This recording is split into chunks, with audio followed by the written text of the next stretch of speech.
Nobody ever taught you how to love another person well. What you are about to experience is not opinion, not advice, not one person's theory. This is peer-reviewed science drawn from over 40 academic studies conducted across 4 decades by the most credentialed researchers in the world on one subject, the science of love. Neuroscientists who placed people in love inside brain scanners, psychologists who watched over 3,000 couples, in conflict, in joy, in silence, and found the exact patterns that predict whether love lasts or dies. Therapists who worked with couples across 6 continents to crack the code on desire, intimacy, and the ache of longing inside a long-term love. Their names are Gottman, Fisher, Perel, Nagoski, Bowlby, Zach, Johnson, Aaron. Their journals are the Journal of Comparative Neurology, the Journal of Personality, and Social Psychology, the peer-reviewed archives of the University of Washington, Rutgers, Harvard, and Claremont. And their combined life's work, synthesized, humanized, and brought to life, is this documentary.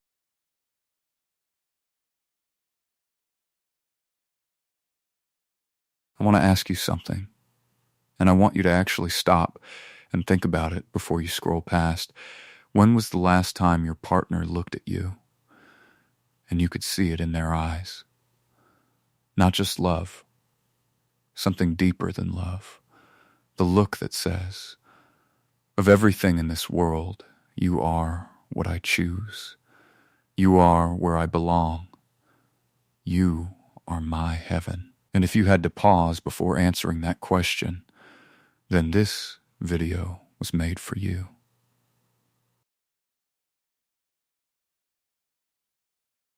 Here's something I want you to sit with for a moment, because it is one of the strangest truths about the world we live in. We spend 12, sometimes 16, sometimes 20 years in formal education. We study calculus. We memorize the periodic table. We learn the dates of wars that ended before our grandparents were born. But in all of those years, not one teacher, not one curriculum, not one class ever taught us how to love another human being well. We are handed a relationship or a marriage or a first date and told, figure it out, as though loving well were as automatic as breathing. But it isn't. The data is unambiguous and honestly a little sobering. Between 40 and 50% of first marriages in the United States end in divorce. The number climbs even higher for second marriages. But here is the statistic almost nobody talks about. The number of couples who stay together yet feel profoundly unhappy, who feel invisible to each other, who lie beside each other every night and still feel completely alone. That number is far higher than any divorce rate could ever capture. Across the world, relationship research shows the same pattern again and again. Love rarely dies in dramatic explosions. It rarely collapses in one catastrophic argument. Most of the time, it fades quietly, in the slow accumulation of ordinary days when 2 people stop truly seeing each other. But here's the important part. We are not failing at love because we do not care enough. Most people care deeply. They try. They stay. They want, desperately, for it to work. We are failing because nobody ever taught us how. Until now. What you are about to hear is not a list of quick tips. It is not 10 habits of happy couples, and it is definitely not recycled magazine advice. What you are about to hear is the actual science of love. 40 years of research by psychologists, neuroscientists, and therapists who dedicated their entire careers to understanding one question. What actually makes love last? One researcher could predict with over 90% accuracy whether a couple would divorce, simply by watching them talk for a few minutes. Another scanned the brains of people who were deeply in love and discovered something that genuinely shocked the scientific community. And therapists who have worked with thousands of couples across continents have uncovered the precise patterns that cause desire to disappear and the exact behaviors that bring it back. And after decades of research, one conclusion became clear. The people whose partners feel like heaven with them are not the most attractive, they are not the wealthiest, they are not even the ones who say the most romantic things. They are the ones who are the most present, the most attentive, the most intentional in how they love. And here is the beautiful part. Every single one of those behaviors can be learned. So here is your invitation. For the next few minutes, I want you to be open, not just to information, but to transformation. Because what you are about to understand has the power to change the quality of love in your life, not someday, not gradually, but starting the moment this video ends. And the most surprising place to begin is inside your own brain. In 2005, neuroscientists conducted an experiment that had never been done before. They invited people who described themselves as intensely, passionately in love into a brain scanner. While inside the machine, they were shown a simple photograph of the person they loved. Scientists expected to see activity in the emotional centers of the brain, but what lit up instead changed how science understands love. The brain region that activated was not the emotional center. It was the reward center, the same region that responds to powerful addictive substances. Think about that for a moment. When you are deeply in love, your brain is reacting in almost the exact same pattern as someone experiencing a powerful drug. The obsession, the craving, the constant thoughts about that one person. That is not irrational. That is neurochemistry. One of the main chemicals involved is dopamine. Dopamine is the molecule of motivation, anticipation, and desire. It is why a new relationship can feel almost addictive. Why you check your phone constantly. Why you replay conversations in your head. Why a single message from that person can change your entire mood. But dopamine has an interesting characteristic. It responds strongly to novelty, which means the brain gradually reduces its response to things that become overly familiar. And that is why early romance feels electric, while long-term relationships can sometimes feel calmer, quieter, less intense.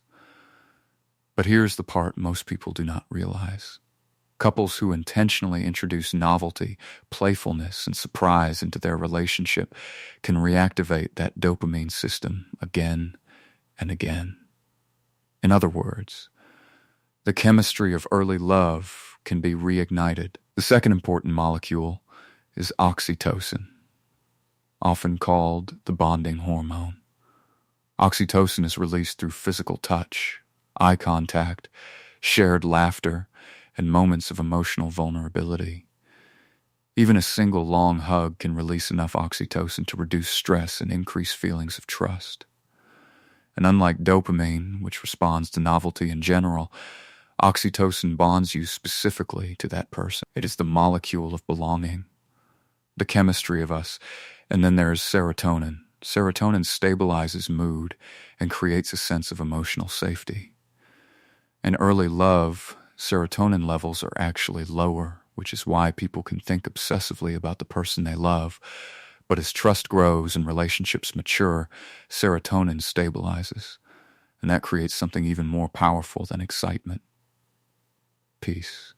That feeling of being able to exhale fully in someone's presence. And when you create emotional safety for your partner, when you are consistent, reliable, and kind, you are literally calming their nervous system. You are shaping their brain chemistry toward peace. Every act of affection, every moment of attention, every gesture of tenderness is not just emotionally meaningful. It is biological. You are writing chemistry into the body and brain of the person you love, which means you have far more power than you may have realized to make someone feel like heaven is wherever you are. But our ability to love well did not begin in adulthood. It began much earlier, long before our first relationship, long before our first heartbreak. In the earliest years of life, when our brains were still forming their first understanding of what love even is. Psychologists call this attachment. And attachment theory revealed something extraordinary. The way we were loved as children forms a blueprint, an unconscious map of how we expect love to work. Whether love feels safe or uncertain, whether closeness feels comforting or frightening, whether we believe we are worthy of love or secretly fear abandonment. Some people grow up with a secure attachment. They learned early that love is reliable. As adults, they tend to communicate openly, trust easily, and handle conflict without panic. Others develop an anxious attachment. They crave closeness deeply, but constantly fear losing it. Silence feels like rejection. Distance feels like abandonment. What they need most is reassurance and consistency. And then there are those with avoidant attachment. People who learned early that vulnerability led to disappointment, so they built emotional independence. They rely on themselves and keep distance from deep emotional exposure. But here is the most hopeful discovery in attachment research. Attachment patterns are not destiny. A loving relationship can literally heal them. A patient, consistent partner can help reshape emotional expectations that formed decades earlier. Love, practiced carefully, daily, and intentionally, can rewrite the blueprint of the heart. Which brings us to one of the most important discoveries ever made about relationships.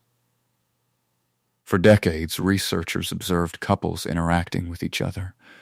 They measured heart rate, stress hormones, tone of voice, facial expressions. Then they followed those couples for years to see which relationships survived and which ones fell apart. And they discovered something remarkable. Successful relationships were not defined by the absence of conflict. Happy couples argued too. Sometimes often. The difference was how they argued. There were 4 communication habits that consistently predicted relationship failure: criticism, contempt, defensiveness, and emotional withdrawal. But healthy couples did something else. They balanced difficult moments with a far greater number of positive ones. Moments of affection, moments of humor, moments of appreciation. In fact, stable and joyful relationships consistently showed the same ratio: 5 positive interactions for every 1 negative interaction. 5 moments of warmth for every moment of tension. Love does not survive by eliminating conflict. It survives by overwhelming conflict with connection. And that brings us to the most practical part of everything we have discussed: the daily behaviors that make a partner feel deeply, undeniably loved. Look at your partner with genuine attention. Put the phone away when they speak. Touch them gently with no expectation of anything in return. Learn the specific way they experience love and speak it fluently. When they share something painful, validate their feelings before trying to solve the problem. Greet them and part from them each day with real presence, not rushed habit. Carry their stories with you, remember what matters to them, bring it back later. Repair conflicts quickly. Choose them out loud, even on ordinary days. Because love is not sustained by grand gestures.